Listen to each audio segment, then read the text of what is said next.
Welcome back आज intellect insight. Political theory के जो इम्पोर्टेंट क्वेश्चंस हैं उसका ये पार्ट सेकंड होने वाला है, क्योंकि इससे पहले हमने पार्ट वन में 12 क्वेश्चंस डिस्कस कर लिया था और अच्छे से समझा भी था कि उन क्वेश्चंस में क्या क्या पूछा गया और हमें कैसे आंसर्स लिखने हैं। आज हम उसके आगे के क्वेश्चंस करेंगे। अगर आपने पार्ट वन वॉच नहीं किया है तो आप चैनल पे लिस्ट में जाके प्लेलिस्ट में जाके आप देख सकते हैं। इसकी पीडीएफ चाहिए हो तो देखो, इंग्लिश में एंड हिंदी में दोनों में आपके पास ये जो नोट्स है अवेलेबल है। ठीक है, डिस्क्रिप्शन में लिंक है एंड हमारा जो ग्रुप है टेलीग्राम ग्रुप है वहाँ पे भी नोट्स दिए हुए प्रोवाइड करवाए गए हैं, हिंदी एज वेल इंग्लिश में, एंड डिस्क्रिप्शन में गिवन है। ठीक है, तो आप वहाँ से भी डाउनलोड कर सकते हो। तो हमने ये सारे क्वेश्चंस डिस्कस कर लिए थे।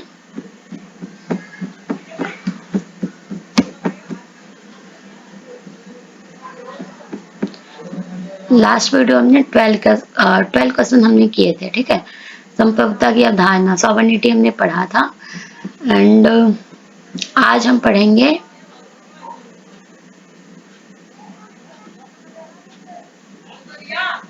पारंपरिक उदारवाद, यानी क्लासिकल लिबरलिज्म है ना, उसके बारे में हम पढ़ेंगे।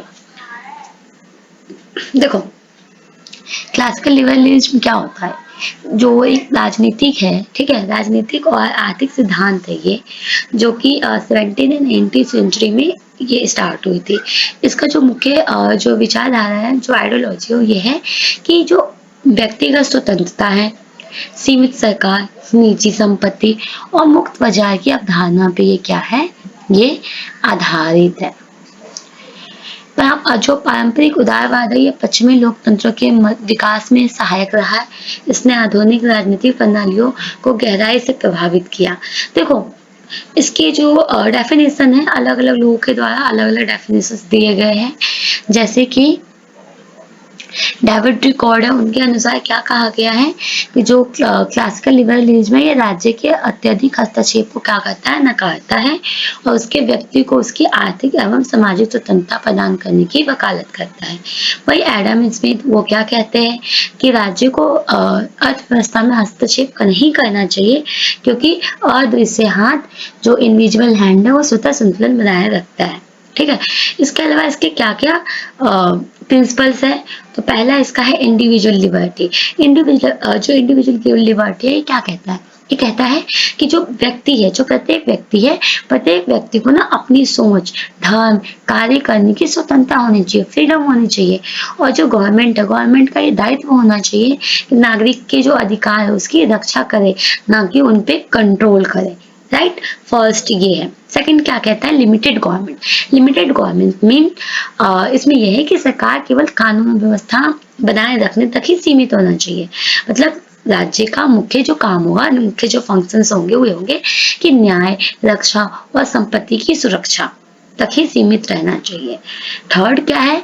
Natural right. इसमें क्या है कि प्रत्येक व्यक्ति को, हर व्यक्ति को जीवन, स्वतंत्रता, संपत्ति, ठीक है, यानी कि right to life, right to liberty, right to property, ये होनी चाहिए। जॉन लॉक ने प्राकृतिक अधिकार को सामाजिक अनुबंध का आधार माना। वहीं पे फोर्थ प्रिंसिपल क्या कहता है कि फ्री मार्केट इकोनॉमिक होनी चाहिए, यानी कि अर्थव्यवस्था को सरकारी हस्तक्षेप से मुक्त रखा जाना चाहिए, मतलब फ्री होना चाहिए। तभी तो एडम स्मिथ ने कहा कि अदृश्य हाथ की अवधारणा। इसमें क्या था कि ये था कि बाजार की जो प्रतिस्पर्धा है वो अपने आप ही संतुलन बना लेती है, हमें ज्यादा उस पर क्या करना है, हस्तक्षेप नहीं करना, इंटरफेयर नहीं करना। एंड फिफ्थ पॉइंट क्या कहता है? Democratic governance. इसमें जनता को सरकार चुनने और बदलने का अधिकार होना चाहिए। क्या? जो पब्लिक है ना, पब्लिक को गवर्नमेंट चुनने का और उसको चेंज करने का दोनों का राइट होना चाहिए। और जो गवर्नमेंट चुन के आती है वो पब्लिक के प्रति क्या हो, जवाबदेही हो, यानी कि जनता जब भी चाहे उससे जवाब मांग सकती है। कुछ लोग इसकी क्या करते हैं, क्रिटिसाइज भी करते हैं। क्रिटिसाइज में कहा जाता है, जब भी इसकी आलोचना की जाती है तो कहा जाता है कि जो उदारवाद है ना, ये आर्थिक असमानता को बढ़ावा देता है। इसके साथ ही इसमें राज्य की जो भूमिका है वो कमजोर हो जाती है, समाज में असमानता बढ़ता है। अब कैसे बढ़ता है? केवल जो व्यक्तिगत स्वतंत्रता पर ही यहाँ पे क्या है बल देने से गरीब और जो पिछड़े वर्ग है वो उपेक्षित रह जाते हैं। आर्थिक और सामाजिक असमानता को दूर करने की कोई यहाँ पे जो स्ट्रॉन्ग पॉलिसी वो यहाँ नहीं देखा जाता। 4 पॉइंट क्या कहता है कि वैश्वीकरण और नव उदारवाद का यहाँ पे प्रभाव देखा जाता है, यानी कि जो पारंपरिक उदारवाद है उसकी नीतियां 20वीं शताब्दी में नव उदारवाद के रूप में विकसित हुई, जिसने आर्थिक असमानता और पर्यावरणीय समस्याओं को क्या किया, बढ़ावा दिया। अब जो टेम्पररी जो कॉन्टेम्प्ट अगर हम समकालीन परिप्रेक्ष्य में पारंपरिक उदारवाद की बात करें तो देखो अभी मॉडर्निटी के टाइम में लोकतंत्र में काफी ज्यादा इसकी प्रासंगिकता बन गई है और इसमें संशोधन भी किए गए, ठीक है, चेंजेस किए गए एंड वेलफेयर स्टेट की बात की गई यहाँ पे। और इसके साथ ही जो यूएनओ एंड जो अन्य अंतर्राष्ट्रीय संस्था है आर्थिक और सामाजिक संतुलन बनाए रखने में सक्रिय भूमिका निभाई है। वहीं पे 21वीं शताब्दी में सामाजिक न्याय, पर्यावरणीय स्थिरता और सरकारी नियमन की बढ़ती मांग के कारण पारंपरिक उदारवाद में बदलाव आवश्यक हो गया। तो इस तरीके से अगर ये शॉर्ट नोट में आता है तो आप उसमें भी लिख दोगे, ठीक है, और लॉन्ग में आता है तो भी आप यहाँ पे आंसर अच्छे से लिख सकते हो अपने अकॉर्डिंग। एंड वही है, आपको ज्यादा पेजेस नहीं भरना है, ठीक है, पॉइंट एंड जो भी कंटेंट है कंटेंट प्रॉपर अच्छे से लिखा होना चाहिए, पेज मैटर नहीं करता। एंड नेक्स्ट क्या है, वेलफेयर स्टेट। वेलफेयर स्टेट की बात की जाती है और इसकी जो फीचर्स है वो क्या क्या है। देखो कल्याणकारी राज्य वेलफेयर स्टेट क्या है, ये मानती है कि राज्य की भूमिका केवल कानून व्यवस्था बनाए रखने या बाहरी सुरक्षा तक सीमित नहीं होनी चाहिए, बल्कि जो नागरिक है, नागरिक के समग्र विकास, ठीक है, समग्र विकास, सामाजिक सुरक्षा और न्यूनतम जीवन स्तर और सामाजिक न्याय की गारंटी देना भी उसकी ही जिम्मेदारी होनी चाहिए, यहाँ पे बोला गया। यह विचार खास तौर पे औद्योगिक क्रांति के बाद उत्पन्न जो सामाजिक असमानता था, बेरोजगारी, शोषण और पूंजीवाद की सीमाओं के प्रति प्रतिक्रिया के स्वरूप विकसित हुआ। द्वितीय विश्व युद्ध के पश्चात यहाँ पे कल्याणकारी राज्य की अवधारणा ने पश्चिमी देशों और नवोदित लोकतंत्र में विशेष स्थान पाया। अब डेफिनेशन हम पढ़ते हैं कि क्या है इसकी जो डेफिनेशन है, यानी कि जो वेलफेयर स्टेट है उसकी डेफिनेशन क्या है। वेलफेयर स्टेट की अगर हम डेफिनेशन की बात करें तो जो T.H. मार्शल है वो क्या कहते हैं, उनके अनुसार क्या है कि welfare state is the state that guarantee a minimum standard of living, education, health and social security to every citizen. यानी कि यहाँ पे वेलफेयर स्टेट क्या है, गारंटी देता है मिनिमम स्टैंडर्ड ऑफ लिविंग, मतलब सबको रहने का, एजुकेशन का and health and social security, सबको जितने भी सिटीजन है उनको क्या है मिलना चाहिए। रिचर्ड टाइमस इनके अनुसार क्या है कि a welfare state is one is the which the government accept the responsibility for ensuring the basic welfare of all it's citizen. यानी कि भारतीय परिप्रेक्ष्य में संविधान का अनुच्छेद यहाँ पे क्या कहा गया कि 38 ये कहता है कि राज्य एक समाजवादी और धर्मनिरपेक्ष एवं कल्याणकारी राज्य की स्थापना हेतु कार्य करेगा। इसके फीचर्स क्या क्या है, तो इसके फीचर्स है active role of the state. यहाँ की मतलब ये बोला गया है कि कल्याणकारी राज्य निष्क्रिय तथा तटस्थ नहीं होता बल्कि सकारात्मक हस्तक्षेप करता है शिक्षा, स्वास्थ्य, बेरोजगारी, महिला सशक्तिकरण, वृद्ध कल्याण आदि में। सेकंड क्या है, सोशल जस्टिस, यानी राज्य सभी नागरिकों के समान अवसर देता है और समाज में व्यापक आर्थिक और सामाजिक विषमताओं को समाप्त करने का प्रयास करता है। थर्ड, इकोनॉमिक इक्विटी, यानी कल्याणकारी राज्य अमीर और गरीब के बीच की जो खाई है उसको क्या करता है, कम करता है और उसको कम करने के लिए जितने भी प्रगतिशील कर प्रणाली है जैसे भूमि सुधार या सार्वजनिक वितरण प्रणाली इसको क्या करता है, लागू करता है। फिर फोर्थ है प्रोटेक्शन ऑफ लेबर राइट्स, यानी कि इसमें बोला गया है कि जो न्यूनतम वेतन है, जो भी सामाजिक बीमा या श्रमिक के जो कानून है, लेबर के लिए जो राइट्स है, ठीक है, या फिर मध्यम से मध्यम मजदूर वर्ग क्यों ना उनको क्या किया जाना चाहिए, संरक्षण प्रदान किया जाना चाहिए, उनका जो वेतन है, जो मिनिमम वेजेस है वो उसको प्रोवाइड किया जाना चाहिए। एजुकेशन और हेल्थ में क्या गारंटी मिलनी चाहिए, यानी कि जो भी राज्यों के द्वारा जो मुफ्त, ठीक है, जो मुफ्त या सुलभ शिक्षा और जो स्वास्थ्य है वो नागरिकों को मिलना चाहिए। देखा होगा बहुत सारे डिस्पेंसरीज होते हैं जहाँ पे फ्री ऑफ कॉस्ट ट्रीटमेंट होता है, स्कूल्स है जहाँ पे कोई भी फीस नहीं ली जाती, जो गवर्नमेंट के अंडर होते हैं। तो ये क्या है, ये कल्याणकारी अवधारणा का ही तो पार्ट है। लोकतंत्र और भागीदारी, डेमोक्रेसी एंड पार्टिसिपेशन, इसमें क्या है कि कल्याणकारी राज्य केवल शासन नहीं करता बल्कि नागरिकों को जो भी निर्णय होते, जो डिसीजन प्रोसेस होते हैं उसमें भी क्या करता है, भागीदार बनाता है। यह लोकतंत्र को सामाजिक आर्थिक आधार देता है। मोरल रिस्पॉन्सिबिलिटी, राज्य केवल प्रशासनिक ढांचा ही नहीं होता बल्कि उसे समाज की नैतिक जिम्मेदारी का वहन करना होता है, जिससे हैंडीकैप लोग हो गए, ओल्ड मैन हो गए, वुमेन, कुछ भी, ठीक है, जितने भी फीमेल्स होते हैं या फिर जो माइनॉरिटीज होती है उनकी क्या है, रक्षा करनी होती है। तो यहाँ पे बोला गया है कि जितने भी राज्य की केवल प्रशासनिक ढांचा ही नहीं होता बल्कि समाज की जो नैतिक जिम्मेदारी है, ठीक है, जो हैंडीकैप लोग है, जो वृद्ध लोग है, जो महिलाएं है, जो माइनॉरिटीज है, उनके हितों की भी क्या होगी, रक्षा होनी चाहिए।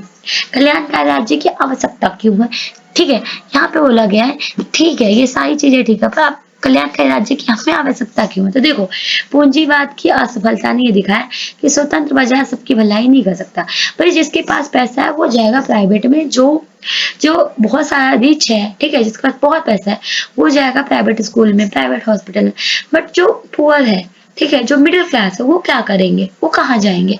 तो यही है, जो प्राइवेटली आया था एलपीजी, तो जो यूएसए वगैरह में अपनाया गया है पूंजीवाद सिस्टम, तो वो सबकी भलाई नहीं कर सकता है।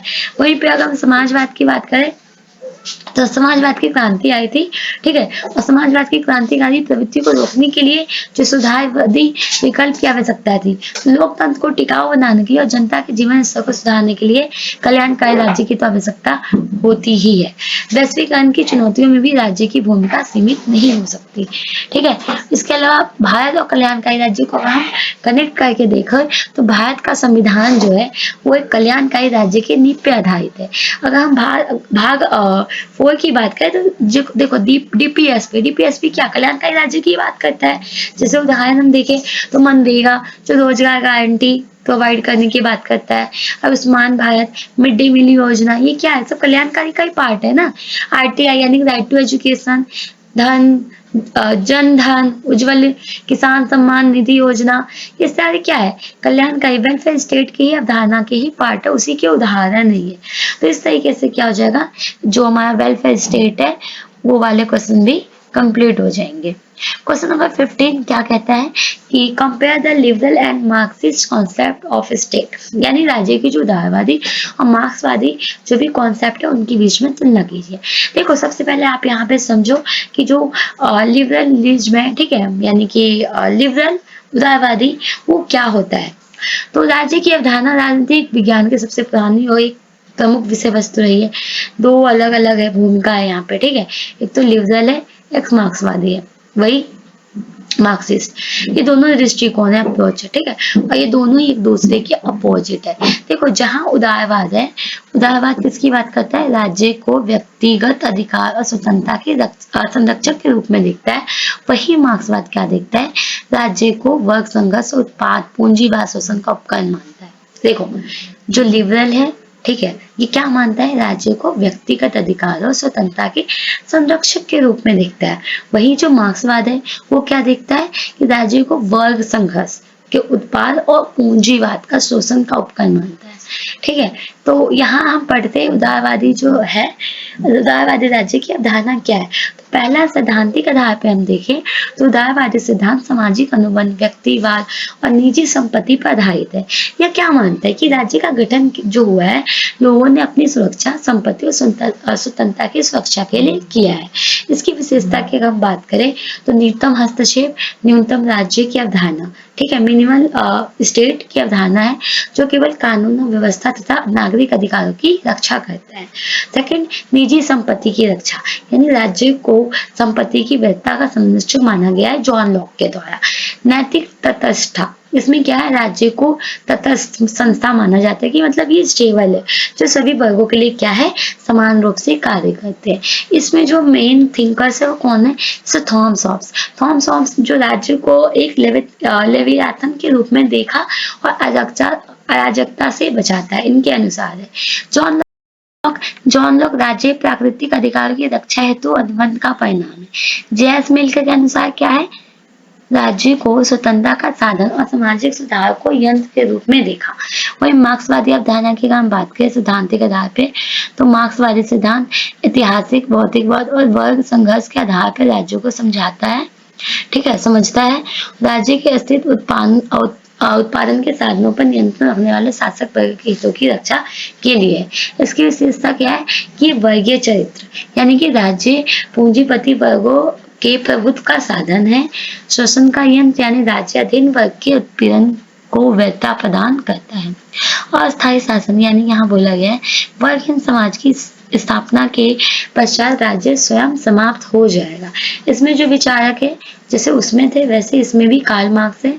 इनके अनुसार राज्य को आर्थिक संबंधों की उपज और वर्गीय प्रभुत्व का प्रतिबंध माना। लेनिन जो है, लेनिन क्या मानता है कि उनके अनुसार पूंजीवादी राज्य को दमनात्मक यंत्र रहा जिसे क्रांति द्वारा ही समाप्त किया। इनके अनुसार ना ये जो पूंजीवादी जो व्यवस्था थी ना, इसको खत्म करने की बात की गई। मतलब ये बोला गया कि जो पूंजीवादी व्यवस्था है वो सही नहीं है, ठीक है। ग्रामसी ने क्या बोला, हेजेमनी के माध्यम से राज्य केवल बल नहीं बल्कि वैचारिक वर्चस्व भी स्थापित करता है। अब इन दोनों के बीच हम तुलना करें, ठीक है, ये भी इंपॉर्टेंट पॉइंट है, आपको याद होना चाहिए। अगर एग्जाम में भूल जाते हो, अगर आपने कंपैरिजन पढ़ रखा है, कंपैरेटिव एनालाइज कर रखा है, तो यहाँ से भी आप बना के लिखते हो। देखो फर्स्ट थिंग हम पढ़ते हैं इसकी जो राज्य की नेचर है, ठीक है, इसके राज्यों की जो नेचर है, नेचर ऑफ स्टेट कैसा है। लिबरल में क्या है, मार्क्सिस्ट में क्या है। तो लिबरल में क्या है, स्टेबल है, ठीक है, निष्पक्ष है, अधिकारों की रक्षक की बात करता है। वहीं पर मार्क्सवादी में क्या कहा जाता है, ये शोषणकारी है, वर्ग हितों का साधन है, ठीक है, वर्गीय हितों का साधन है। उत्पत्ति की बात करें तो ये सामाजिक अनुबंध के माध्यम से इसकी उत्पत्ति हुई है। वहीं पे मार्क्सवादी में क्या है कि वर्ग संघर्ष उत्पादन संबंधों के परिणाम स्वरूप इसकी उत्पत्ति हुई है। भूमिका क्या है, ये स्वतंत्रता और संपत्ति की रक्षा करता है। तो यहाँ पे ये क्या है, ये पूंजीपति हितों की सेवा करता है और मजदूर वर्ग का क्या करता है, नियंत्रण करता है। लेजिटिमेसी क्या है कि जनहित और संवैधानिकता है, जबकि इसमें क्या है प्रभुत्व के बल पर आधारित है और विचारधारा द्वारा स्वीकृति मिलती है इसे। ये क्या है, ये स्थायी संस्था है, ये क्या है, ये अस्थायी संस्था है और साम्यवाद में समाप्त होने वाली है। समाज की दृष्टि से बात करें तो ये क्या है, ये व्यक्तिवाद और प्रतिस्पर्धी है। जबकि इसकी बात करें मार्क्सिस्ट की तो ये सामूहिक और द्वंद्वात्मक भौतिकवादी है, ठीक है। तो इस तरीके से आप यहाँ पे कंपैरिजन कर सकते हो। आलोचना करें हम उदारवाद की, देखो आर्थिक असमानताओं को यहाँ पे अनदेखा किया जाता है, ठीक है, और तटस्थता के नाम पर पूंजीवादी हितों की रक्षा करता है। वहीं पे मार्क्सवादी की हम बात करें तो पूर्ण केंद्रीकरण से व्यक्ति की स्वतंत्रता का यहाँ पे हनन होता है। राज्य की विघटन की परिकल्पना व्यवहार में अपर्याप्त है, यानी कि सोवियत संघ का उदाहरण आप देख सकते हो। यहाँ पे जो यूएसएसआर है उसमें ऐसे ही हुआ था, ठीक है। तो इस तरीके से क्वेश्चन कंप्लीट हो गया। अब आता है क्वेश्चन नंबर 16, जॉन रॉल्स के न्याय के सिद्धांत क्या है।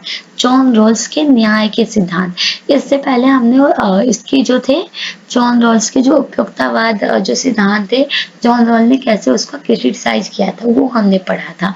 आज हम यहाँ इसमें पढ़ेंगे जॉन रॉल्स के न्याय के जो सिद्धांत, यानी कि थ्योरी ऑफ जस्टिस क्या कहता है। देखो न्याय का प्रश्न राजनीतिक सिद्धांत में केंद्रीय स्थान रखता है और पहले के टाइम से, प्लेटो के टाइम से ही और अलग अलग विचारकों ने क्या किया, न्याय की व्याख्या की। जॉन रॉल्स ने अपनी जो उनकी ये बुक है अ थ्योरी ऑफ जस्टिस 1921 में पब्लिश हुई थी, उसमें एक आधुनिक उदारवादी परिप्रेक्ष्य में न्याय का एक व्यवस्थित और प्रभावशाली सिद्धांत प्रस्तुत किया। उन्होंने न्याय की अवधारणा दिया, ठीक है, जिसे उन्होंने क्या कहा, जस्टिस एज फेयरनेस। उनका उद्देश्य था कि एक ऐसा सिद्धांत प्रस्तुत करना जो व्यक्तिगत स्वतंत्रता और सामाजिक समानता दोनों को क्या करे, बैलेंस करे, ठीक है। तो इसका जैसे कि देखो हम स्टार्टिंग से पढ़ते हैं, जॉन रॉल्स का जो सिद्धांत है सामाजिक संपदा परंपरा यानी सोशल कॉन्ट्रैक्ट ट्रेडिशन से प्रेरित है और वे थॉमस, हॉब्स, लॉक, रूसो इनकी परंपरा में आते हैं, लेकिन उन्होंने इसे अभी मतलब आधुनिक संदर्भ में इसको लिखा, ठीक है। उन्होंने जो यूटिलिटरिज्म था उसकी आलोचना किया जो हमने पढ़ा था इससे पहले वाली वीडियो में, ठीक है। और एक वैकल्पिक नैतिक ढांचा प्रस्तुत किया जिसमें व्यक्ति की किसकी बात की गई, गरिमा, स्वतंत्रता और अवसर की समानता पे बल दिया गया। और जो न्याय का सिद्धांत है, ठीक है, इसको जस्टिस एज फेयरनेस यानी निष्पक्षता भी बोला गया। इसका जो ओरिजिनल पोजीशन है वो क्या है, तो ये एक काल्पनिक स्थिति है जहां कोई व्यक्ति यह नहीं जानता कि समाज में किस स्थिति में होगा। उन्होंने ऐसा एज्यूम किया, वहां पे बोला कि किसी व्यक्ति को नहीं पता, किसी को कुछ नहीं पता कि वो जो है समाज में वो किस स्थिति में होगा कल को। इमेजिन करो, अमीर होगा कि गरीब होगा, कि पुरुष होगा, उच्च कोटि का होगा या निम्न जाति का होगा, कुछ नहीं पता। बस यह एक काल्पनिक स्थिति है जहाँ पे व्यक्ति को ये नहीं पता कि वो किस स्थिति में है समाज में, बस वो एज्यूम करेगा। और यह स्थिति, इस स्थिति को, इस कंडीशन को उन्होंने बोला अज्ञान का आवरण। आपने 11th क्लास में अगर आपने आर्ट्स लिया होगा तो पॉलिटिकल साइंस में जो आपका राजनीतिक सिद्धांत की जो बुक है उसमें ये बताया भी गया है, जो आपका न्याय वाला चैप्टर है ना, उसमें काफी अच्छे से इसको एक्सप्लेन किया गया है।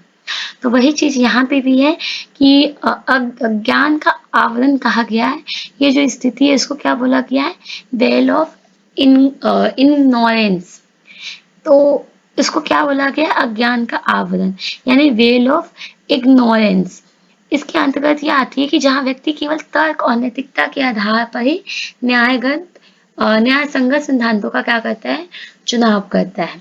इसके उद्देश्य क्या है, तो देखो, ऐसे सिद्धांतों का चुनाव करना जो सभी को, विशेषकर सबसे कमजोर वर्ग को लाभ पहुंचाए और किसी भी को भी भेदभाव का शिकार ना बनना पड़े, ठीक है। रोल्स के जो सिद्धांत थे, जो प्रिंसिपल थे, ठीक है, उसमें दो कैटेगरी में थे। रोल्स के दो न्याय सिद्धांत थे। पहला समान स्वतंत्रता का सिद्धांत यानी कि principle of equality liberty, and second difference principle. अब जो ये प्रिंसिपल ऑफ इक्वल लिबर्टी है, इसमें क्या है, इसमें बोला गया कि जितने भी पीपल है, जितने भी लोग है ना, पब्लिक है, जो भी व्यक्ति है, सबको समान मूलभूत स्वतंत्रता मिलनी चाहिए। मतलब सबको जो उनकी राइट्स है ना, जो बेसिक राइट्स है, वो उनको मिलना चाहिए। जैसे राइट टू स्पीच, ठीक है, भाषण और अभिव्यक्ति की स्वतंत्रता, धार्मिक स्वतंत्रता, वोटिंग का राइट्स, ठीक है, एंड विचार और विवेक की स्वतंत्रता, ये सारे क्या है, सभी लोगों को इक्वल मिलना चाहिए। यह सिद्धांत व्यक्तिगत गरिमा और मानव अधिकारों का क्या करता है, समर्थन करता है। तो पहला सिद्धांत में तो ये बोला गया। दूसरे में क्या बोला गया कि सामाजिक और आर्थिक असमानता का सिद्धांत। इसमें क्या है, असमानता तब तक स्वीकार्य है जब तक क्या, वो सबसे कमजोर वर्ग के हित में हो। ये बोला गया है कि असमानता तब तक स्वीकार्य है जब तक वह सबसे कमजोर वर्ग के हित में हो और सभी के लिए समान अवसर सुनिश्चित करती हो, तब तक वो क्या होगा, एक्सेप्टेबल होगा। रॉल्स मानते हैं कि पूर्ण समानता आवश्यक नहीं, परंतु असमानता तभी न्योचित है जब उसका लाभ सभी, विशेषकर पिछड़े वर्गों को भी मिले। न्याय के सिद्धांत की व्याख्या की हम बात करें एक प्रॉपर एग्जाम्पल के तहत, तो देखो, कल्पना करो, सपोज कुछ व्यक्ति है और एक नए समाज की वो क्या कर रहे, संरचना कर रहे, लेकिन उन्हें ये नहीं पता कि जो नया समाज होगा, ठीक है, उसमें वो उनकी जो स्थिति है वो क्या होगी, अमीर होंगे या गरीब होंगे, मतलब उन्हें नहीं पता। जैसे आप एज्यूम करो कि आप ही हो, ठीक है, और आपको एक नए समाज की संरचना करनी है, ठीक है, आपको एक नया समाज बनाना है, लेकिन आपको ये नहीं पता कि जो आप समाज बनाओगे ना, जो सोसाइटी आप फॉर्म करोगे, उसमें आपकी क्या स्थिति होगी, आप अमीर होगे या गरीब होगे, आपको नहीं पता। लेकिन ऐसे नियम बनाए जाए जो सभी के लिए न्यायपूर्ण हो, सुरक्षित हो। ऐसा नहीं कि अगर आप गरीब हो तो आप गरीब के हितों में सोचोगे, आप अमीर बन गए तो अपने आप को अमीर माना तो आप अमीर के लिए ही सोचोगे, ऐसा नहीं है। यहाँ क्या बोला गया है कि मतलब आप अपने अकॉर्डिंग, मतलब एक ऐसे समाज की संरचना करो जहां आपको यही नहीं पता कि आपकी स्थिति वहां पे कैसी होगी, और फिर ऐसे नियम बनाओ जो सभी के लिए न्यायपूर्ण हो, सुरक्षित हो, क्योंकि कोई भी नहीं चाहता कि वह कमजोर वर्ग का हो और असमानता का शिकार बने। ठीक है, तो इसलिए न्याय के सिद्धांत में यही बोला गया कि ऐसा एक समाज बनाओ जिसमें सभी को न्यायपूर्ण और सुरक्षित तरीके से सभी को रखा जाए। ठीक है, और जो भी है कमजोर वर्ग उनको भी क्या करे, सपोर्ट करे, इस तरीके से ये बोला गया इस थ्योरी में। रोल्स का मैक्सिमिन नियम क्या था? मैक्सिमिम नियम जो था, मैक्सिमिन इसका मतलब होता है अधिकतम लाभ उनको मिले जो न्यूनतम स्थिति में, मतलब कि एक अर्थशास्त्र सिद्धांत के विपरीत नहीं है, बल्कि समाज के नैतिक रूप से संतुलित बनाने का प्रयास है। यानी अधिकतम लाभ उनको मिलना चाहिए जो न्यूनतम स्थिति में है। जिनकी स्थिति अच्छी नहीं है ना, उनको ज्यादा फायदा मिलना चाहिए। इसका भी क्या किया गया, आलोचना किया गया। अब जो मार्क्सवादी थे उन्होंने इसकी आलोचना की। उन्होंने बोला कि ये पूंजीवादी ढांचे को बनाए रखता है। मार्क्सवादी तो वैसे ही पूंजीवादी का क्या था, विरोधी था, तो उसने यही बोला वर्ग संघर्ष की अनदेखी करता है। वहीं व्यवहार वाली जो व्यवहारिक आलोचना थी वो भी की गई कि जो अज्ञान का आवरण की बात जो कर रहे हो, तो ये जो अज्ञान का आवरण है और जो मूल स्थिति है जो हमने पढ़ा था अभी कि जो इसके बेसिक जो मूल स्थिति है, ठीक है, वो अज्ञान का आवरण और मूल स्थिति जैसी जो अवधारणा है अत्यधिक यहाँ पे क्या है, काल्पनिक और अमूर्त मानी जाती है। यानी कि इसमें कोई जीवन व्याप्त नहीं है, ये कोई रियलिटी नहीं है, इसलिए भी इसकी क्या की, आलोचना की। इसके अलावा गैर पश्चिमी समाज में सीमित उपयोगिता, ये जो सिद्धांत था, ये सिद्धांत पश्चिमी उदारवादी मूल्यों पर आधारित है और विकासशील देशों के संदर्भ में उतना कारगर नहीं माना गया, इसको इतना प्रभावी नहीं बनाया गया। ठीक है, समकालीन महत्व देखे यानी कॉन्टेम्परेरी रेलिवेंस इसका देखे तो आज के युग में जब आर्थिक असमानता और सामाजिक विभाजन बढ़ रहे थे, रोल्स का जो सिद्धांत है वो नीतिगत योजना, आरक्षण, सामाजिक सुरक्षा योजना जैसे विषयों में नैतिक आधार प्रदान करता है। तो इस तरीके से अब आपको समझ में आ गया होगा कि जॉन रॉल्स का जो न्याय सिद्धांत है वो किस तरीके से है। ठीक है, अच्छे से क्लियर हो गया होगा। आप अपने अकॉर्डिंग इसको बना के आंसर लिख सकते हो। उसके बाद है ऑस्टिन और बोर्डिंग के संप्रभुता के सिद्धांत की आलोचना। देखो, ऑस्टिन अलग है, बोर्डिन अलग है, इन दोनों में क्या करना है, आपको डिफरेंस बताना है। ठीक है, अब देखो, जो ये बॉर्डिन है ये जीन बॉर्डिन है, और जो ऑस्टिन है इनका पूरा जो ऑस्टिन है ना, जो इनका पूरा नाम है वो है जॉन ऑस्टिन। तो देखो, संप्रभुता की बात करें, संप्रभुता क्या है, सॉवरेनिटी क्या है कि वह सर्वोच्च सत्ता जो किसी राज्य में सर्वोच्च डिसीजन लेने और नियम लागू करने के लिए क्षमता रखती हो। ठीक है, यानी बिना किसी नियंत्रण के वो अपना डिसीजन खुद ले सकता है। तो राजनीतिक दार्शनिक ने संप्रभुता को विभिन्न दृष्टिकोणों से समझने का क्या किया, प्रयास किया। वहीं पे ऑस्टिन यानी जॉन ऑस्टिन और जो जीन बॉर्डिन है, ये जो है ये सॉवरेनिटी के प्रमुख एक थिंकर है। उन्होंने अपने अपने समय पे अलग अलग अवधारणा दिया, अलग अलग डेफिनेशन दिया। ठीक है, वो हम अभी पढ़ेंगे। अगर हम जीन बॉर्डिन की बात करें तो देखो, जीन बॉर्डिन जो थे फ्रांसीसी दार्शनिक थे, विधिवक्ता भी थे, जिन्होंने 16वीं सेंचुरी में संप्रभुता की आधुनिक अवधारणा विकसित की। उन्होंने इसे राजनीति सत्ता की सर्वोच्चता के रूप में देखा, जिसका कोई भी कानून या शक्ति सीमित नहीं कर सकती। वहीं जॉन ऑस्टिन की बात करें तो ये एक अंग्रेजी कानूनी दार्शनिक थे। इन्होंने संप्रभुता को कानूनी और आदेश देने वाली सत्ता के रूप में परिभाषित किया। इन्होंने किसमें किया, ये इन्होंने राजनीतिक सत्ता के रूप में सर्वोच्च सत्ता के रूप में देखा, जबकि जॉन ऑस्टिन ने किसमें देखा, संप्रभुता को कानूनी और आदेश देने वाली सत्ता के रूप में। ठीक है, तो इस तरीके से बॉर्डिन का संप्रभुता सिद्धांत क्या है। अब हम ये पढ़ते हैं कि जो बॉर्डिन का जो सॉवरेनिटी का जो प्रिंसिपल्स थे वो क्या क्या थे, फिर हम जो जॉन ऑस्टिन है उसके बारे में पढ़ेंगे, फिर हम दोनों का क्या करेंगे, कंपैरिजन करेंगे। तो पहले हम पढ़ते हैं बॉर्डिन। बॉर्डिन जो है इन्होंने क्या डेफिनेशन दिया कि जो संप्रभुता है, संप्रभुता को एक ऐसी सार्वभौम शक्ति कहा जो नियम बनाने, लागू करने और उल्लंघन करने वालों को दंडित करने में सक्षम हो। उनके अनुसार संप्रभुता ऐसी शक्ति है जो किसी भी अन्य शक्ति से ऊपर है। ठीक है, स्वायत्तता और अपरिमेयता। बोर्डिन के अनुसार संप्रभुता सत्ता पूरी तरह से क्या है? स्वायत्त होती है, जिसका कोई भी बाहरी या आंतरिक अधिकार उससे ऊपर नहीं होता। इंडिविजुअलिटी, संप्रभु सत्ता को विभाजित नहीं किया जा सकता। इसका मतलब है वो पूर्ण है, एकीकृत होती है, उसको डिवाइड नहीं किया जा सकता।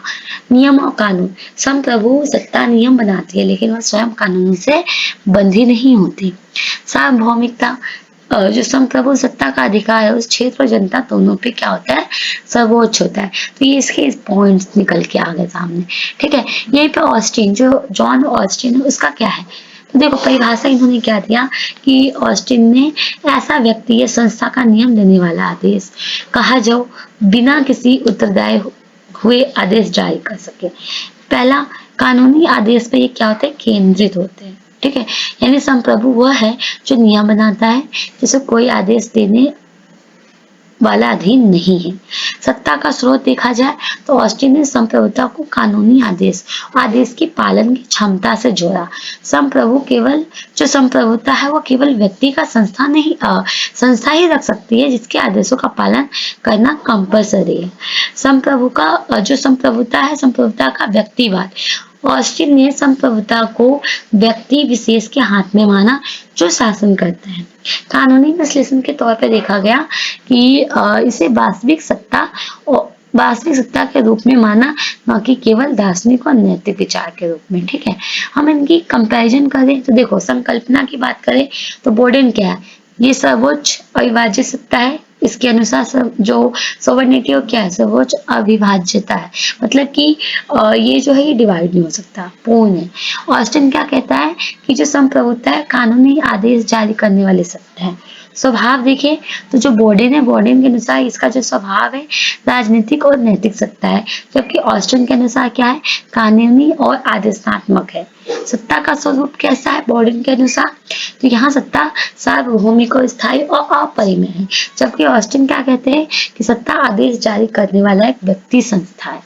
कानून का स्थान क्या है ऐसे में? तो यहाँ बोर्डेन के अनुसार ये कहा गया है कि जो सॉवरेनिटी और सत्ता स्वयं कानून से भी ऊपर है, जबकि ऑस्टिन कहता है कि संप्रभु कानूनी आदेश का स्रोत और पालन करने वाला है।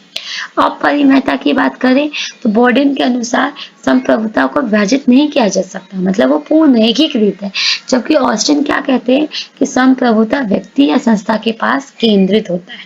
ठीक है, तो ये इसमें डिफरेंस है। इसके अलावा उत्तरदायित्व की बात करें तो कोई उच्च सत्ता संप्रभुता से ऊपर नहीं है। वहीं पे ऑस्टिन क्या कहते हैं कि संप्रभु किसी का भी उत्तरदायी नहीं है। इसके अलावा प्रभाव देखें तो राजनीतिक सत्ता की व्यापक अवधारणा पे बात की जाती है। वहीं पे जो ऑस्टिन है वो ये कहते हैं कि कानूनी और राज्य के आदेशों की व्याख्या में केंद्रित होता है। ठीक है, अब हम इसमें बात करें कि जो बोर्डेन ऑस्टिन है इसके जो सिद्धांत है वो ऐतिहासिक और वैचारिक संदर्भ में कैसा है? तो बोर्डेन ना 16वीं सदी के धार्मिक और राजनीतिक संघर्ष के समय बोर्डेन ने संप्रभुता की अवधारणा दी, जिससे राज्य को आंतरिक और बाहरी द्वेष से बचने की जरूरत थी। उनका विचार था कि राज्य की स्थिरता और एकता पर केंद्रित था। वहीं पर ऑस्टिन ने कब दिया? 19वीं सदी के। ठीक है, 19वीं सदी के ब्रिटिश कानूनी के परिप्रेक्ष्य में ऑस्टिन ने संप्रभुता को कानूनी आदेश की दृष्टि से समझाया, जो औपनिवेशिक और आधुनिक राष्ट्र राज्य के कानूनी सिद्धांत के लिए क्या था? महत्वपूर्ण था। आधुनिक संदर्भ में हम बात करें कि अभी के टाइम में तो देखो बोर्डेन का जो सिद्धांत है आज भी राजनीतिक संप्रभुता और राष्ट्रीय एकता की बहस में प्रासंगिक है। ठीक है, खासकर जब राष्ट्रीय सीमा के भीतर सत्ता के केंद्रीकरण की बात की जाती है। तो वहीं पर ऑस्टिन की बात करें तो ऑस्टिन का सिद्धांत कानूनी संप्रभुता और शासन प्रणाली में कानून के पालन की महत्ता को दर्शाता है, जो लोकतंत्र और विधि के शासन के लिए क्या है? आधारभूत है। तो इस तरीके से ये क्वेश्चन क्या हो गया? कंप्लीट हो गया। नेक्स्ट क्वेश्चन है आपका, what is freedom? Explain the difference between positive and negative freedom. यानी कि जो आपका स्वतंत्रता है, ठीक है, वो नेगेटिव और पॉजिटिव स्वतंत्रता है, इन दोनों में क्या करना है कि डिफरेंस बताने आपको इन दोनों में कि जो भी आपके फ्रीडम है नेगेटिव एंड पॉजिटिव, इन दोनों में क्या क्या डिफरेंसेस है। देखो अगर हम फ्रीडम की बात करें तो जो फ्रीडम है हर ह्यूमन लाइफ की क्या है, वो एक बेसिक नीड होती है, सबको मिलना चाहिए, क्योंकि किसी को भी अपना एक लाइफ जीने के लिए क्या चाहिए? फ्रीडम चाहिए। यह व्यक्ति या समूह को कभी-कभी क्या होता है, बाहरी नियंत्रण या बाधाओं या बाधा या फिर किसी तरीके से दमन से मुक्त होने की स्थिति को दर्शाती है, ठीक है? फ्री मतलब आप कहीं भी जा सकते हो, आ सकते हो, खा पी सकते हो, जैसे मन वैसे रहो, फ्री हो गए। स्वतंत्रता का मतलब क्या होता है कि केवल बिना किसी रोक-टोक के कार्य करना ही नहीं, बल्कि अलग-अलग संदर्भों में भी इसका अर्थ देखा जा सकता है। देखो, आपके लिए स्वतंत्रता ये होगा, आपके लिए फ्रीडम क्या होगा कि आप लेट नाइट तक बाहर रहो। वहीं पे किसी और के लिए क्या स्वतंत्रता होगा, फ्रीडम क्या होगा कि अगर वो कोई गर्ल है तो उसको अच्छे से पढ़ाया लिखाया जाए, है ना? तो उसके लिए वो होगा फ्रीडम का मतलब। वहीं पे कोई छोटा-सा बच्चा है तो उसके लिए क्या है कि उसको खेलने कूदने दिया जाए अच्छे से। तो यहाँ पे जो फ्रीडम है, ठीक है? फ्रीडम का अलग-अलग मतलब हो सकता है। आपके लिए उसका मतलब कुछ और होगा, मेरे लिए उसका मतलब कुछ और होगा, ठीक है? पर सबका फ्रीडम अलग-अलग है। लेकिन ऐसा नहीं कह सकते कि फ्रीडम का मतलब यही है सिर्फ कि रोक-टोक के कि मतलब बिना कोई कार्य करना है, ऐसा नहीं है, बल्कि अलग-अलग संदर्भों में इसकी जो डेफिनेशंस है वो अलग हो सकती है। राजनीतिक और दार्शनिक चिंतन में स्वतंत्रता के 2 प्रकार माने जाते हैं, एक तो पॉजिटिव, एक माना जाता है नेगेटिव, ठीक है? तो इन दोनों के बीच हमें पढ़ना है डिफरेंस, ठीक है? स्वतंत्रता की अवधारणा की अगर हम बात करें, इसका अर्थ क्या है? तो वही है कि किसी भी तरीके का जो बाहरी नियंत्रण है, उससे क्या होना? मुक्त होना, यानी फ्री फ्रॉम एनी क्या जो भी आपकी पाबंदी वगैरह लगे हैं, जो भी आपके नियंत्रण है, ठीक है, बाहरी नियंत्रण है, उससे आपको फ्री होके कार्य करना। यह वह स्थिति होती है जिसमें हम व्यक्ति क्या करता है कि अपनी इच्छा अनुसार यानी बिना किसी रोक टोक के वो अपने अकॉर्डिंग अपने कार्य को कर सकता है, चुन सकता है, अपना करियर खुद बना सकता है। स्वतंत्रता केवल व्यक्तिगत स्तर पर नहीं होता, बल्कि सामाजिक और आर्थिक राजनीतिक स्तर पर भी आवश्यक है। इसके महत्व क्यों है? देखो, व्यक्ति की गरिमा स्वाभिमान को बनाए रखने के लिए, लोकतंत्र और न्याय का मूल तत्व भी वो भी इम्पोर्टेंट है, ठीक है? सामाजिक प्रगति और व्यक्ति विकास की नींव डालने के लिए। नेगेटिव फ्रीडम क्या होता है? ठीक है? नेगेटिव क्या होता है, तो इसकी डेफिनेशन की हम बात करें तो नेगेटिव फ्रीडम का मतलब होता है कि जो बाहरी बाधाएं होती है ना, जितने भी रोक टोक लगाए जाते हैं, ठीक है, उससे फ्री होके काम करना। इसका मतलब ये है कि व्यक्ति को किसी प्रकार की कोई बाधा, कोई अवरोध, कोई जबरदस्ती उनके साथ ना किया जाए। मतलब जबरदस्ती के बिना अपनी इच्छा अनुसार क्या करना, उसको कार्य करने देना, ठीक है? जैसे बिना सरकारी या किसी अन्य शक्ति के हस्तक्षेप के बोलना, लिखना, आस्था, धर्म और आंदोलन की स्वतंत्रता, ठीक है? मतलब देखा होगा कि कहीं पे जुलूस वगैरह निकल जाते हैं, किसी के खिलाफ कोई आंदोलन करने लग जाता है, तो बिना किसी रोक-टोक के, ठीक है? तो वो चीज़ होना और कहीं भी आना-जाना, आप अगर हिंदू हो तो कोई बात नहीं, आप कई धर्मों को मान सकते हो, अगर मुसलमान हो तो मतलब मैं यहाँ किसी पर्टिकुलर रिलीजन को नहीं टारगेट कर रही हूँ, मैं किसी को कुछ नहीं कह रही। मतलब कहने का यही है कि आप किसी भी धर्म, किसी भी जाति से बिलॉन्ग करते हो, कोई भी धर्म को मान सकते हो, कुछ भी आप कर सकते हो, ठीक है? लेकिन ऐसा कि किसी और को नुकसान ना हो। ऐसा नहीं कि आपके पास फ्रीडम है तो आप कुछ भी करो, नहीं। इसके साथ आपको ये ध्यान भी रखना होगा कि सामने वाले को कोई नुकसान ना हो, ठीक है? इसमें फोकस किस पे किया जाता है? यह महत्वपूर्ण है कि व्यक्ति के सामने कोई बाधा ना हो, किसी को उसे रोकने का अधिकार ना हो। अब ऐसा नहीं कि आपके पास फ्रीडम है, आपके पास मतलब कि कोई भी रोक-टोक नहीं है तो आप कुछ भी किसी को कहोगे, नहीं ऐसा नहीं है। आप अपने लिए करो बट उससे किसी को क्या नुकसान ना पहुँचे। इसमें जो मेन है वो थिंकर की बात करें तो वो है ईसाया वर्जिन, ठीक है? ईसाया वर्जिन जिसको बर्लिन भी बोलते हैं, अपने निबंध, उनका जो निबंध है द वो निबंध का नाम है टू कॉन्सेप्ट ऑफ लिबर्टी। उसमें उन्होंने बताया है स्वतंत्रता का स्वरूप यानी स्वतंत्रता का अभाव से मुक्ति, ठीक है? अभाव से मुक्ति यानी फ्री फ्रॉम इंटरफेरेंस, मतलब सामने वाला कोई हमें हमारी चीज़ों में इंटरफेरेंस नहीं करेगा। सीमा क्या है? यह स्वतंत्रता जो है केवल बाहर से रोकने तक सीमित रहती है। इसमें केवल व्यक्ति के अंदर की क्षमता या संसाधनों का विचार नहीं किया जाता। और वहीं पे पॉजिटिव फ्रीडम की बात करें तो सकारात्मक स्वतंत्रता का तात्पर्य व्यक्ति की अपनी इच्छा के अनुसार आत्मनियंत्रण और आत्म साक्षात्कार की क्षमता। इसका मतलब है कि व्यक्ति के पास अपनी स्वतंत्र इच्छा को समझने, उसे पूरा करने के लिए आवश्यक संसाधन और ज्ञान अवसर होना चाहिए। जैसे एग्जाम्पल की बात करें तो शिक्षा, आर्थिक संस्थाओं की उपलब्धता, निर्णय की लेने की क्षमता होनी चाहिए, अपने जीवन को नियंत्रण करने की शक्ति होनी चाहिए। फोकस किस पे किया जाता है? तो इसमें यह महत्वपूर्ण है कि व्यक्ति के पास अपनी स्वतंत्रता का वास्तविक अनुभव और क्रियान्वयन करने की शक्ति हो। इसमें जो मुख्य है वो है जॉन रॉल्स, ठीक है, John Rawls, Karl Marx, Herbert Marcuse, ठीक है, ये सारे जो है इसके मेन है। इसमें स्वरूप कैसा है? स्वतंत्रता के लिए यहाँ पे क्षमता यानी कि टू सेल्फ मैस्ट्री। सीमा क्या है?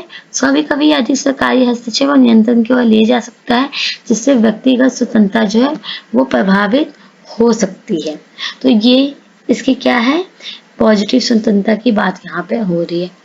अब इन दोनों में अगर हम डिफरेंस पढ़ें, ठीक है, तो यहाँ पे अगर हम विशेषता की बात करें कि इसमें जैसे परिभाषा, फोकस, मुख्य कौन कौन है, तो देखो नेगेटिव में क्या है? बाहरी हस्तक्षेप, जो इंटरफेरेंस से क्या होके फ्री होके कार्य करना। जबकि पॉजिटिव में क्या है? इसमें नियंत्रण में रहना है आपको। फोकस किस पे किया जाता है? मुक्ति, इंटरफेरेंस, फ्रीडम फ्रॉम इंटरफेरेंस। जबकि इसमें पॉजिटिव फ्रीडम में किस पे फोकस किया जाता है? Freedom to achieve self mystery, ठीक है। मुख्य इसमें चिंतक कौन है? मतलब मुख्य चिंता क्या है कि रोक टोक जो भी प्रतिबंध है ना उसकी कमी होती है। जबकि पॉजिटिव फ्रीडम में क्या है? व्यक्ति की क्षमता, संसाधन और विकास की सुविधा को देखा जाता है। यहाँ पे सरकार की भूमिका कम होती है किसमें? नेगेटिव फ्रीडम में। जबकि यहाँ पे ज्यादा भूमिका होती है, ज्यादा पार्टिसिपेट करते हैं गवर्नमेंट, हर बात में रोक टोक लगाते रहते हैं। इसके साथ आर्थिक सहायता भी प्रदान करते हैं इसमें पॉजिटिव फ्रीडम में। उदाहरण की अगर हम बात करें तो अभी व्यक्ति की स्वतंत्रता, धार्मिक स्वतंत्रता। वहीं पे हम बात करें पॉजिटिव में शिक्षा, रोजगार, आर्थिक सहायता, सामाजिक न्याय। जोखिम की अगर हम बात करें तो आर्थिक और सामाजिक असमानता को अनदेखा कर सकते हैं। लेकिन वहीं पे पॉजिटिव फ्रीडम में अत्यधिक नियंत्रण में होता है, राज्य के तानाशाही स्वभाव का क्या होता है? खतरा होता है। यहाँ पे इतना अनदेखी नहीं होता, ठीक है। अब इन दोनों की जो भी स्वतंत्रता है, स्वतंत्रता के दोनों रूपों की समग्र समझ की अगर हम बात करें कि हमने क्या समझा, तो देखो सकारात्मक और नकारात्मक दोनों ही अपनी जगह सही है। दोनों क्या हो सकता है? केवल नकारात्मक स्वतंत्रता होने पर व्यक्ति के पास संसाधन या अवसर नहीं होंगे जब तक कि सकारात्मक स्वतंत्रता ना हो उसके पास। मतलब दोनों का होना जरूरी है। लोकतंत्र समाज में दोनों स्वतंत्रता का संतुलन आवश्यक है ताकि व्यक्ति स्वायत्त और सशक्त बने। उदाहरण के तौर पर कोई व्यक्ति राजनीतिक रूप से बोलने की नकारात्मक स्वतंत्रता रखता है, लेकिन जब तक उसके पास शिक्षा और सामाजिक सहायता ना होगी तो बताओ वो अपना बात कैसे रखेगा? उसकी बात प्रभावित हो रही होगा।